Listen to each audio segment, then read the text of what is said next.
The Quran speaks about the water cycle in great detail.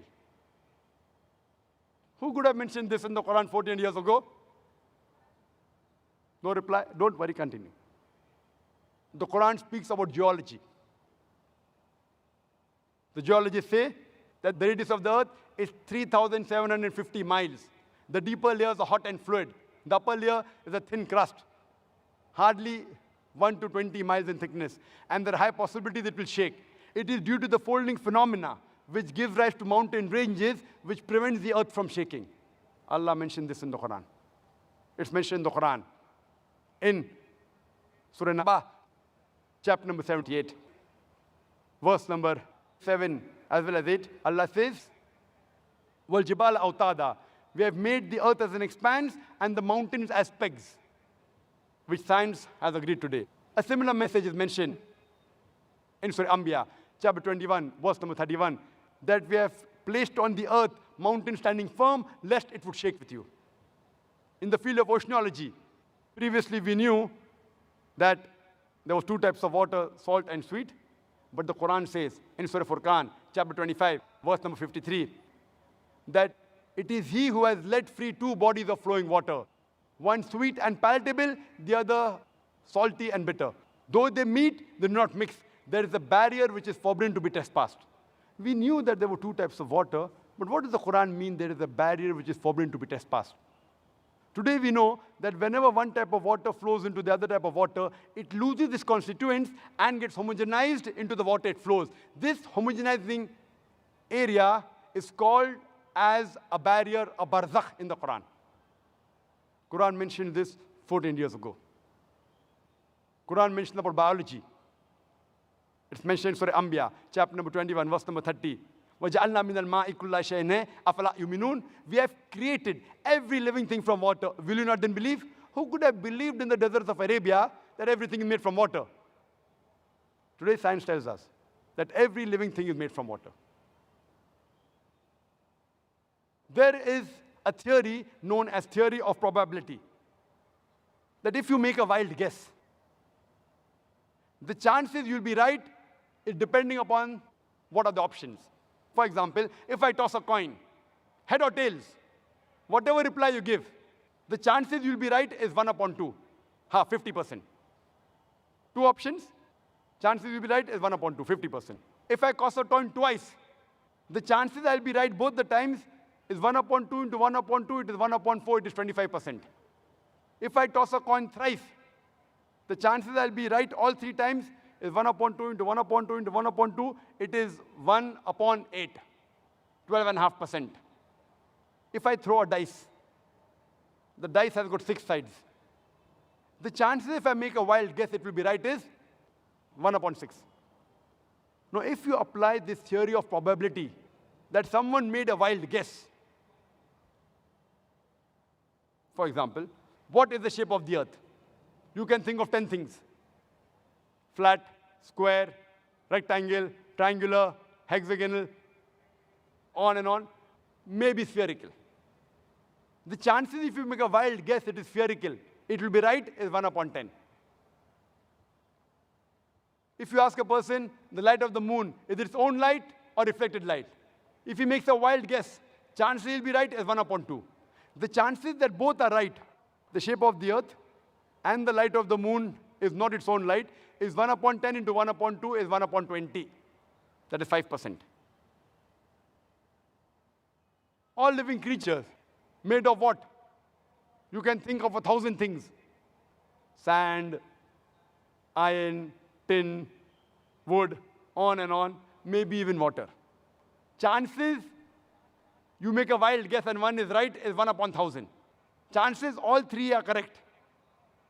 Shape of the earth is spherical. Light of the moon is reflected. Everything made from water is 1 upon 10 into 1 upon 2 into 1 upon 1,000. Is 1 upon 20,000. Is 0.005%. Only in 3 scientific facts, it's 0.005%. I've already mentioned several. And if you read my book, there are hundreds.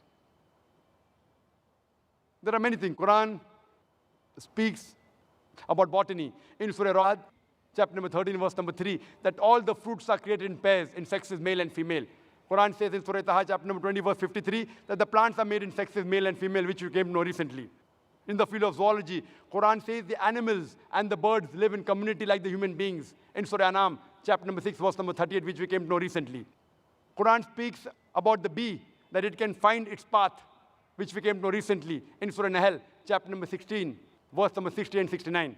The Qur'an says that the worker bee, the female bee, previously thought it was the male bee. Qur'an says in Surah Nahl, chapter number 16, verse number 69, that the worker bee is the female bee. Qur'an speaks about the lifestyle of the spider in Surah Ankabut, chapter 29, verse number 41. The Qur'an speaks about the lifestyle of the ant in Surah Namal, chapter number 27, verse number 17 and 18, which we have come to know recently. Qur'an speaks about genetics, that it is the male fluid, it is the sperm which is responsible for the sex of the child. In Surah Najm, chapter number 53, verse number 45 and 46, as well as chapter number 75, verse number 37 to 39, which we came to know recently. Qur'an speaks about embryology, that all the human beings are made from alaqah, a leech-like substance, something which clings. In Surah Alaq, Surah Iqra, chapter 96, verse number 2, which we came to know recently. Qur'an speaks about the various embryological stages, alaqah, mudga, izama, lahem. In Surah Mu'minun, chapter number 23, verse number 12 to 14, which we have come to know recently. There are various scientific facts mentioned in the Quran. I'll just mention two more. There are people who say that after we human beings die, and after we are buried, and our bones are disintegrated, how will Allah subhanahu wa ta'ala be able to reconstruct the bone on the day of judgment? So Allah says, it's mentioned in the Quran, chapter number 75, verse number 3 and 4, that when they say that how will Allah be able to reconstruct the bones on the day of judgment, tell them, Allah can not only reconstruct the bones, He can even reconstruct in perfect order the very tips of your fingers. What does Allah mean by saying He can not only reconstruct your bones, He can even reconstruct in perfect order the very tips of your fingers? It was in 1880 that Sir Francis Galt, he discovered the fingerprinting method and said that no two fingerprints, even in a million human beings, are identical. Today, the police, the CID, the FBI, the CIA, they use the fingerprinting method to identify the criminal. Quran speaks about the fingerprinting method 1400 years ago, and we discovered in 1880. Who could have mentioned this? I would like to mention one more thing before I end the scientific facts, is that there was a scientist by the name of Professor Tagra Tagashan. Professor Tagra Tagashan hails from Thailand, and he was doing a great deal of research in the pain receptors. Previously, we human beings, we thought, and the doctors thought, that only the brain was responsible for the feeling of pain. Today, we come to know that there are certain receptors in the skin which are also responsible for the feeling of pain. That's the reason when a person of burn injury comes to a doctor, the doctor takes a pin and pricks it in the area of burn. If the patient feels pain, the doctor is happy. The pain receptors are intact. If the patient does not feel pain, the doctor is sad. The pain receptors have been destroyed. It's mentioned in the Quran, in Surah Nisa, chapter number 4, verse 56, that as to those who reject our signs, we shall cast them in the hellfire, and as often as their skins are roasted, we shall give them fresh skin so that they feel the pain.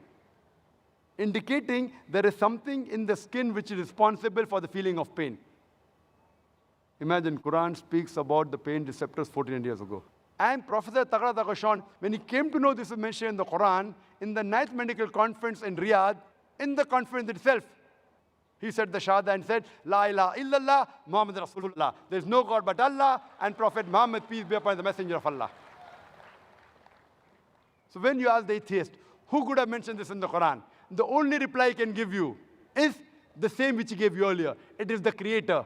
It is the maker. It is the producer. It is the manufacturer. It is the inventor. This creator, this producer, this manufacturer, this maker, this inventor, we Muslims call him as Allah. That's the reason today science is not eliminating God. It is eliminating models of God. La ilaha illallah. Scientists today, they are eliminating models of God. This cannot be God. This cannot be God. They aren't eliminating God. And a famous philosopher and scientist, Francis Bacon, he said that those who have little knowledge of science, they become atheist. But those who have in-depth knowledge of science, they become a believer in God. I would like to end my talk with the quotation of the Qur'an from Surah Fussilat, chapter 41, verse number 53, which says, سَنُورِيهِمْ آيَاتِنَا فِي الْآفَاقِ وَفِي أَنفُسِهِمْ حَتَّى يَتَبَيَّنَ لَهُمْ أَنَّهُ الْحَقُّ أَوَلَمْ يَكْفِ بِرَبِّكَ أَنَّهُ عَلَى كُلِّ شَيْءٍ شَهِيدٌ.